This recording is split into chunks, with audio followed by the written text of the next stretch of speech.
তখন ছিল কনকনে শীতকাল। আমি আর আমার হাজব্যান্ড দুজন মিলে বেরিয়েছিলাম আমাদের এখানকারই কাছাকাছি একটা বাজারে একটা কাজে।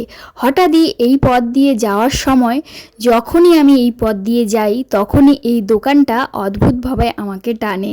কারণ হলো এই দোকানের একটা মিষ্টি, যেটার নাম হলো ক্ষীর চমচম। অবশ্য এই মিষ্টিটা যে আমি ছোটোবেলা থেকে খেয়ে আসছি তা নয়, মিষ্টিটার সন্ধান পেয়েছিলাম আমি 3 বছর আগে আমাদের মামার বাড়ির পুজোতে।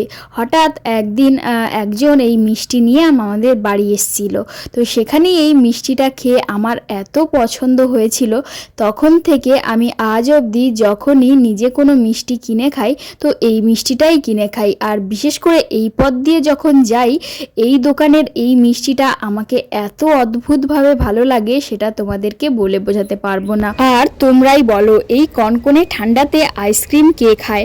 আমি তো ভিডিও এডিট করতে করতে অবাক হয়ে গেছি।